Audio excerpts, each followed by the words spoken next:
Glad you could join us for our news bulletin. My name is Fales Chezombe. The top stories.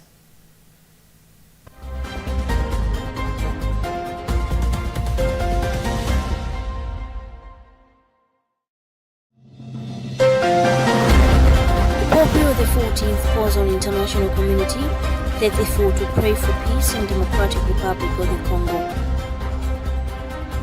Malawi Congress Party campaign director Moses Kumpuyu arrested on charge of proposing variants. Lilongwe City Mayor decries political interference in city tax collection. And in other news, floods force thousands to flee in Mozambique. President cancels Davos trip.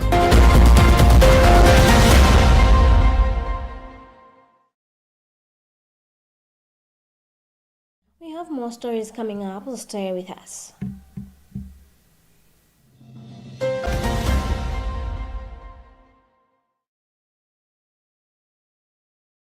Pope Leo XIV on Sunday called on the international community and the 34 to pray for peace in the Democratic Republic of the Congo, where renewed violence in the eastern regions continues to force families from their homes across nation borders. Speaking after the Angelus prayer in St. Peter's Square on Sunday, the Pope expressed deep concern for the worsening humanitarian situation. Pope Leo XIV said many people have been forced to flee their country, especially to Burundi, due to violence, and they are facing a serious humanitarian crisis. We have the Catholic News Agency report read by Tandiwa in Sumara. Pope Leo also extended his spiritual closeness to people affected by severe flooding in southern Africa, assuring them of his prayers and solidarity. He prayed that those suffering loss and displacement due to natural disasters may find comfort, assistance, and renewed hope through the support of the international community. Marking the beginning of the Week of Prayer for Christian Unity, Pope Leo XIV invited Catholics worldwide to deepen their commitment to prayer for the full and visible unity of all Christians. Pope Leo XIV invited all Christian communities. Recalling the historical roots of the initiative, the Pope noted that the Week of Prayer dates back nearly 2 centuries and was strongly encouraged by Pope Leo XIII. This year's theme, taken from St. Paul's letter to the Ephesians, reads, "There is one body and one spirit, just as you were called to the one hope of your calling," from Ephesians chapter 4, verse 4. The prayer and reflections of this year's observance were prepared by a ecumenical group coordinated by the Armenian Apostolic Church's Department of Interchurch Relations. Pope Leo praised the collaborative effort as a sign of growing fraternity and shared responsibility among Christian communities. In his reflection before the Angelus, the Pope drew attention to the dangers of what he described as a culture of appearances, warning that excessive focus on approval, visibility, and success can shape people's lives in harmful ways. He said this mindset causes suffering and division and leads to fragile and disappointing relationships. Pointing to the Gospel reading from John chapter 1 verses 29 to 34, Pope Leo highlighted the humility of St. John the Baptist, who directed attention away from himself and towards Christ. Concluding his message, the Pope urged believers to resist distractions and pursue a life rooted in prayer and simplicity. Malawi Congress Party Director of Campaign Moses Kumpuyu has been formally arrested after presenting himself to police on Monday morning. His lawyer George Jefferson Katspatige confirmed that Kumpuyu has been charged with proposing violence and has since been transferred to Kanengo Police Station, where he is currently being held. Police say investigations into the matter are ongoing and further details are expected to be released in due course. According to Malawi Police Service spokesperson Leo Chintembo, Kunkuyu's arrest is in connection to remarks he made during the funeral ceremony of former First Deputy Speaker of Parliament, Mdalitso Kazombo, which authorities believe could encourage violence. Emmanuel Chuocha reports.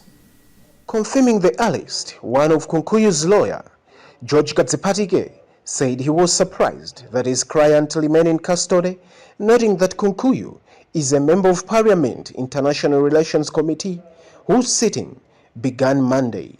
Katspatige argued that under the law, a sitting member of Parliament should not be arrested in a manner that prevents them from attending official parliament meetings. No, he made a number of points during the speech that he delivered at the MCP headquarters. It appears the state is not comfortable with the remarks that he made. Kunkuyu's detention follows a pattern of recent arrest of high-profile politicians like Richard Chimwendo Banda, Jessica Bwila, Ezekiel Chingoma, raising concerns about criminalization of politics in Malawi. The police investigation is ongoing, and as of now, it is not yet known when will Kunkuyu be taken to court. Lilongwe City Mayor His Lordship Peter Banda has expressed concern over political interference that he says is undermining tax collection efforts in the city. Banda made the remarks during a solidarity march for progressive, fair tax and economic justice organized by Hope Givers Foundation in Lilongwe, where stakeholders called for an end to tax inequality and stronger enforcement of tax laws. Charity Chilanga with the details. Speaking at the march, Banda said the city council faces serious challenges when enforcing tax collection, particularly from politically connected individuals who resist compliance. He said council officers are often intimidated when attempting to enforce the law, warning that such actions deprive the city of much-needed revenue for service delivery. Responding to criticism that it has been slow to act on city challenges, Banda said his silence was deliberate as he wanted to listen to the concerns of Lilongwe residents. The mayor assured the public that going forward, he will strictly follow the city's rules and regulations and enforce tax laws without political influence, emphasizing that 2026 will mark a turning point in his leadership. You know, sometimes it is a big problem because we are facing challenges like from the politicians. Yeah, so the politicians always say when my people go to the, for example, to the shop to collect the tax, they call them no, don't lock the shop. It's my shop. So it has been an issue and a problem to us as a city because we are working with the politicians. So at this juncture, I don't want to work with any politician. Yeah, so it is Hope Givers Foundation project coordinator Alafa Ojantumba said the Solidarity March was part of a global week of action aimed at promoting a progressive and fair taxation. Jantumba noted that in Malawi, the campaign is targeting millionaires and politically influential individuals who are not compliant with tax obligations, while also encouraging ordinary citizens to understand and support fair tax systems. A lot of people, we are talking about millionaires, billionaires, and other political influencers. They are not compliant to tax payments.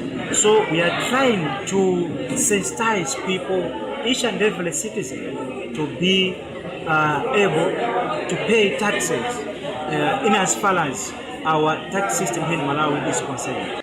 The Solidarity March was held under the theme, Ending Oligarchy, Reclaiming People's Voices, Choices and Power. Minister of Finance and Economic Planning Joseph Mwanamveka has called for a shift from consumption to production, saying the move is critical for Malawi's economic growth.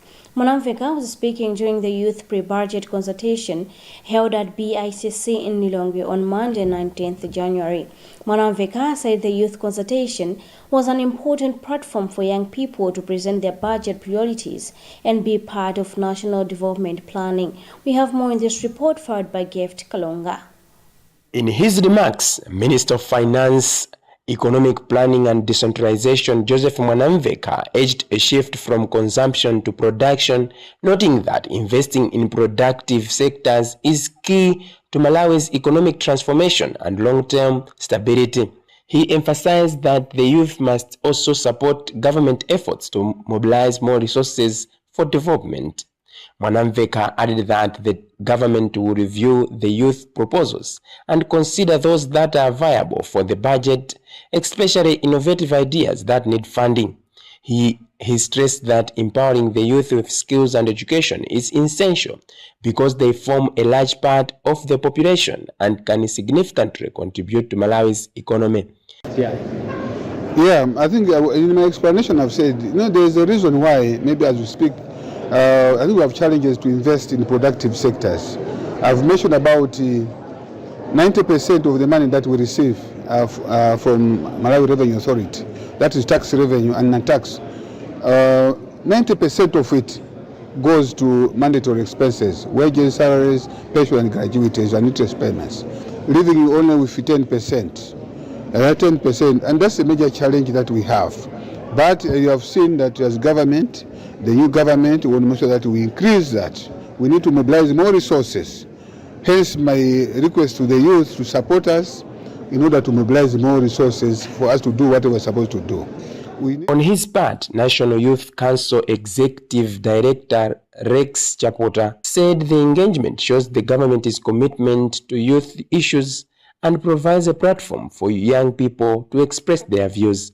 He added that the council welcomes the minister's pledge to increase budget allocation to youth-related sectors and said they will work with the private sector and development partners to support youth innovation through funding. Actually, for us, what we have taken away is that the minister has made a commitment to increase budget allocations across sectors that speak to the issue of the youth agenda. We've also seen from the minister saying that he would want to see what they can do under the Youth Innovation Fund, including also on how young people can be able to access the CDF specifically for the window of young people, but also around education, issues of skills development. Those issues have come out very clear with the minister committing to the young people. So we are very excited that indeed we are seeing that this nation is going forward. National Youth Network Chairperson Salome Kadazi said the engagement was crucial as it allowed young people to participate and present their views, and she urged the government to prioritize employment, education and green business while increasing funds for the Youth Innovation Fund. We have the most critical points are on number one, employment and education, and also green business. So on employment, the conversation we are allowed that the government should make sure that they provide a space for young people so that most young people should be employed. And in terms of education, the government should improve the infrastructure of education and also promote e-learning. And in green business, the government should make sure that they Meanwhile, the Minister of Finance assured youth that the government will continue collaborating with them to invest in their sector, which has potential to boost Malawi's economy. For Luntha News, this is Kate. You are still watching news on Luntha Television with me, Fales Chizombe. Another look at our top stories before we proceed. Pope Leo XIV calls on international community 34 to pray for peace in Democratic Republic of the Congo. Malawi Congress Party campaign director Moses Kumpuyu arrested on charge of proposing violence. Lilongwe City Mayor defies political interference in city tax collection. And in other news, floods force thousands to flee in Mozambique. President cancels Devil's trip.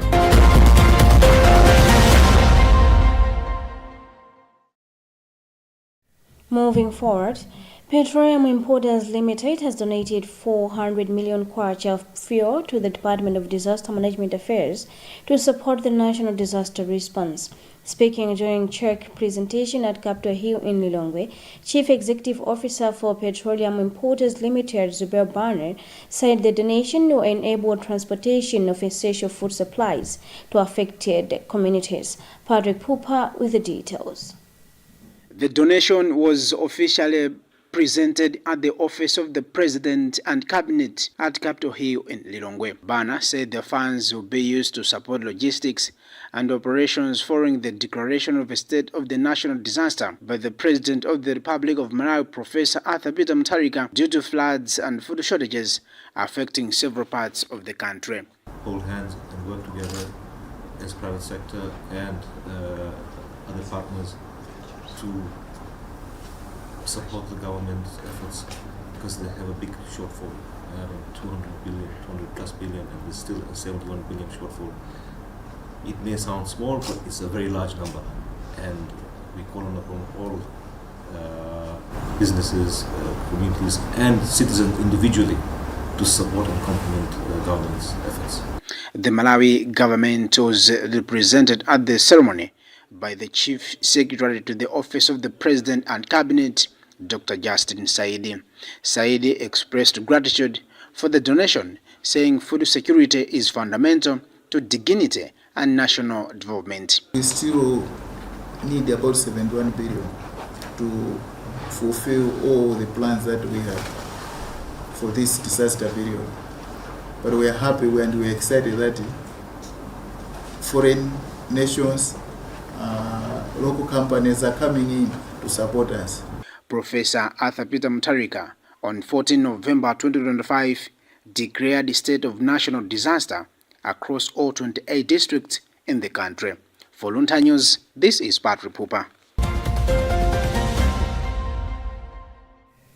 Malawi Electoral Commission MAC has assured the public that the Commission is fully prepared to conduct by-elections across the country, emphasizing that all necessary arrangements are in place to ensure a transparent and smooth process.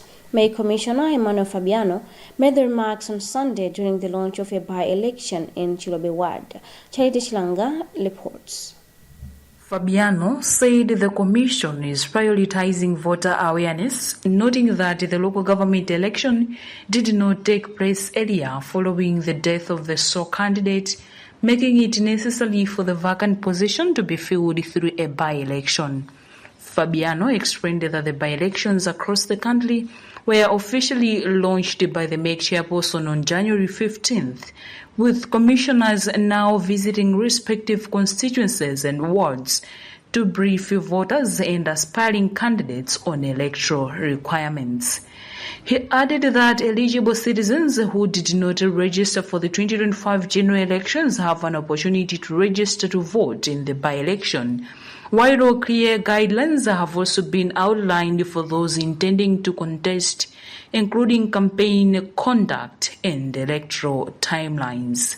Fabiano emphasized that MAC has put all necessary arrangements in place, stating that the Commission is ready to administer the by-elections in the same manner as previous by-elections, in line with the law. He further clarified that the electoral law does not allow voter transfers for the by-election, although candidates are permitted to contest from outside the ward. It was supposed to be an election of a councillor. This did not take place because the only candidate passed on. And therefore, we are telling people that the position that was supposed to be filled has to be filled.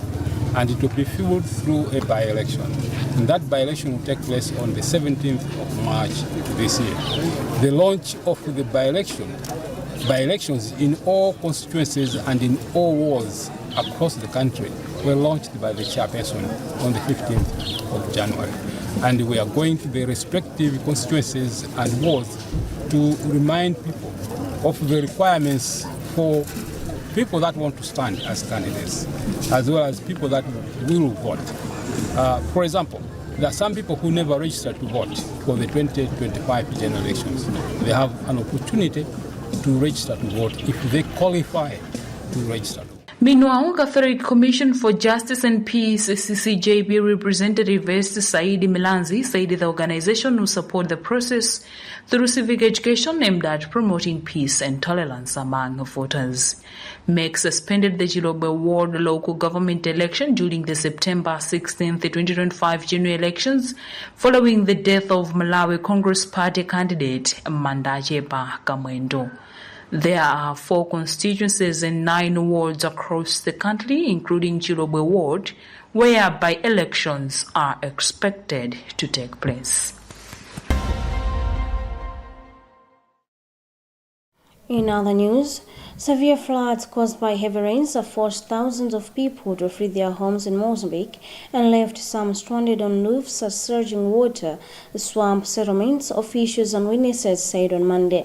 President Daniel Chapo cancelled his trip to the World Economic Forum in Davos and said on social media late on Sunday that the absolute priority at this moment is to save lives. Tandim Zmara leading a Reuters news report.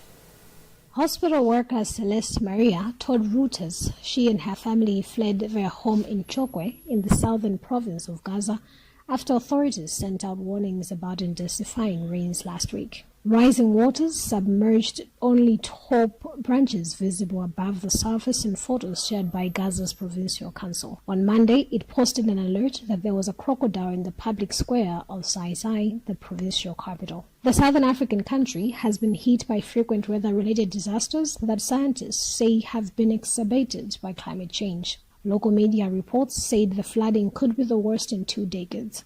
The most affected province was Gaza, just north of capital Maputo. The United Nations Office for the Coordination of Humanitarian Affairs said on Sunday, citing data from the National Disaster Agency. More than 400,000 people have been impacted, and more than 29,600 households have been partially or completely destroyed in 5 affected provinces, it added. There were no immediate estimates of the number of people killed or injured. Authorities say more than 100 people have died since the start of the rainy season in October. Neighboring South Africa deployed an Air Force helicopter to help with search and rescue efforts.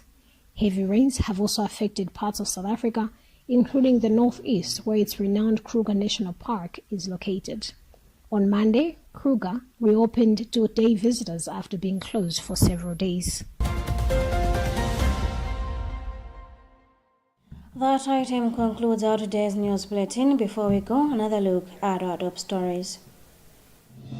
Pope Leo XIV calls on international community 34 to pray for peace in Democratic Republic of the Congo. Malawi Congress Party campaign director Moses Kunkuyu arrested on charge of proposing violence. Lilongwe City Mayor deplies political interference in city tax collection. And in other news, floods force thousands to flee in Mozambique. President cancels Davos trip.